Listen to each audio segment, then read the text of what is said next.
Hello आर्मीज, कैसे हो आप सब।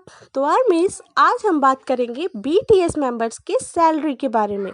तो आर्मीज, आप सभी जानना चाहते होंगे कि बीटीएस मेंबर्स को मिलिट्री के दौरान कितनी सैलरी मिलती है। इन्हें मंथली सैलरी मिलेगी या फिर जब ये वापस आएंगे तब इन्हें सैलरी मिलेगी, और अगर सैलरी मिलेगी तो कितनी। इन सारे सवालों का जवाब मिलेगा आपको हमारे वीडियो में। तो आइए आर्मीज, हम सबको पता है कि बीटीएस सबसे फेमस के पॉप बैंड है, और हाल ही में बीटीएस के मेंबर्स को मिलिट्री में भर्ती होने से आर्मी काफ़ी सैड भी हो गई है। आर्मीज, यह ट्रेनिंग लगभग 18 महीने का हो सकता है, और ये समय दोनों के लिए काफ़ी हार्ड टाइम है, बीटीएस के लिए भी और आर्मीज के लिए भी।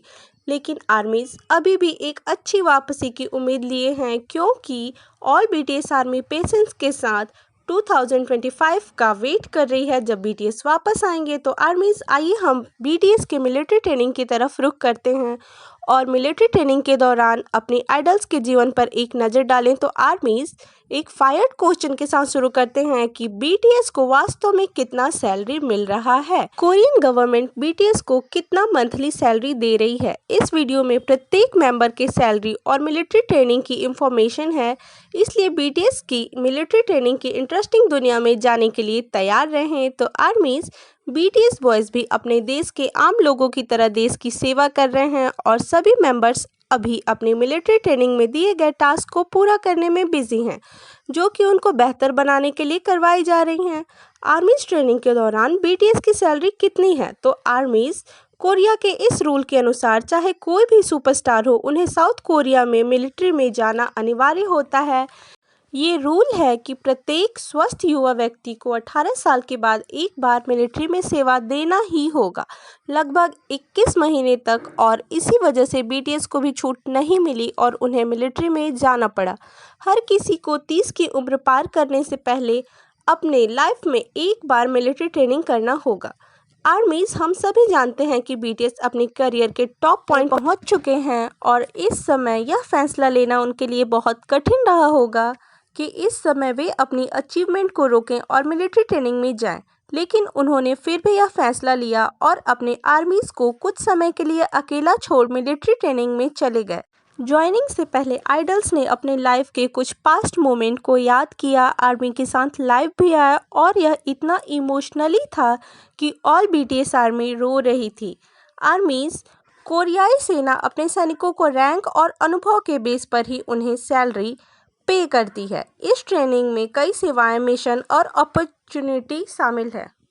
लेकिन आर्मीज, जैसा कि हम सब जानते हैं, शुगा के कंधों में सर्जरी हुई है। जो बीटीएस आर्मी पहले से बीटीएस को फॉलो कर रहे हैं उन्हें ये बात पता होगी, लेकिन जो न्यू आर्मी है उन्हें मैं बता दूं कि लंबे समय से ही शुगा को शोल्डर इंजरी हुई थी।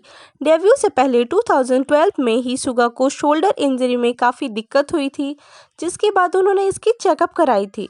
इसके बाद उन्हें पता चला कि उनकी शोल्डर डिसोक्यूटेड है, और आर्मीज, इसके बाद शुगा ने ट्रीटमेंट भी कराया, जिसके बाद वो काफ़ी सही हो गए। लेकिन 2019 में उनकी इंजरी वापस से शुरू हो गई, और जब उन्होंने चेकअप कराया तो उन्हें पता चला कि शोल्डर के पास का कार्टिलेज खराब हो चुका है। आर्मीज, शुगा ने ये अपडेट अपने फैंस को भी दिया था, और उन्होंने बताया कि वो सर्जरी कराने वाले हैं, और इसी कारण से वो बाकी मेंबर की तरह पारंपरिक तौर पर मिलिट्री ट्रेनिंग नहीं ले रहे हैं, बल्कि शोल में एक कम्युनिटी सेंटर में सर्विस दे रहे हैं, और उन्हें भी बीटीएस के बाकी मेंबर्स की तरह ही सैलरी मिलती है। अब बात करें जिन की, जो बीटीएस में सबसे बड़े मेंबर हैं और सेना में भर्ती होने वाले सबसे पहले मेंबर भी। जिन ने बताया कि उन्हें बाकी मेंबर्स के मुकाबले ज़्यादा सैलरी मिलता है। जिन अभी मिलिट्री के हवलदार के पोस्ट पर अपनी ड्यूटी दे रहे हैं और अपने कर्तव्यों का पालन कर रहे हैं। सूत्रों ने घोषणा की है कि उनका मंथली सैलरी 1 मिलियन वॉन है, लगभग 775 यूएसडी आ रहा है। जिनकी मिलिट्री ट्रेनिंग आधी हो चुकी है, इसलिए आर्मीज जिनका वापस स्वागत करने के लिए तैयार हो जाए। हाँ आर्मीज, जिनकी आधी ट्रेनिंग लगभग पूरी हो चुकी है। तो आर्मीज, अब हम बात करेंगे हमारे दूसरे मेंबर जे होप की, जो सैलरी में दूसरे स्थान पे है। आर्मीज, जे होप सभी बीटीएस मेंबर्स में सबसे अमीर है, और सूत्रों से पता चला है कि उनका मंथली पेमेंट 800,000 वॉन है, यानी 620 अमेरिकी डॉलर। हमारे नेक्स्ट सबसे ज़्यादा अर्न करने वाले मेंबर है एम यूंगी, यानी शुगा। आर्मी शुगा एक प्राइवेट ट्रेनी है और क्योंकि वह सर्जरी के कारण ट्रेनिंग तो नहीं कर रहे हैं, लेकिन इसके बावजूद वो एक कम्युनिटी सेंटर में अपनी सर्विस दे रहे हैं और उन्हें अपनी ड्यूटी के लिए सैलरी भी मिल रहा है।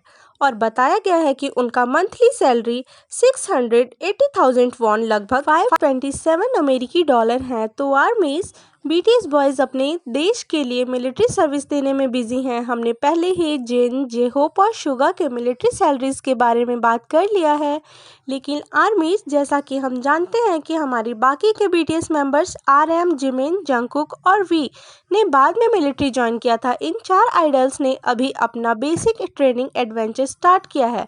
उन्होंने 11 और 12 दिसंबर को अपनी ट्रेनिंग स्टार्ट किया है। जो मेंबर पहले 5 वीक के ट्रेनिंग में थे, उन्हें कोरियन गवर्नमेंट ने एक 600,000 वॉन यानी 465 USD का एक निश्चित चेक दिया है। यही रीज़न है कि ऑल 4 मेंबर्स अपनी सैलरी इंजॉय कर रहे हैं। जैसे जैसे मिलिट्री में उनका अनुभव बढ़ेगा, वैसे वैसे उनकी सैलरी भी बढ़ती रहेगी। हालांकि ये मिलिट्री सैलरीज के पॉप आइडल के नेटवर्थ के सामने कुछ भी नहीं है, लेकिन फिर भी एक नॉर्मल इंसान की तरह के पॉप आइडल्स अपने द्वारा अर्जित हर एक पैसे का सम्मान करते हैं। तो आर्मीज हमें भी बीटीएस को गुड वाइब्स के साथ याद रखना चाहिए, ताकि जब बीटीएस वापस लौटे तो आर्मीज से बात करने के लिए उनके पास बहुत सारी एडवेंचरस स्टोरीज हों। तो आर्मीज आज के लिए बस इतना ही। जाने से पहले चैनल को लाइक करें, सब्सक्राइब करें और बेल आइकन प्रेस कर दें। मिलते हैं अगले वीडियो में।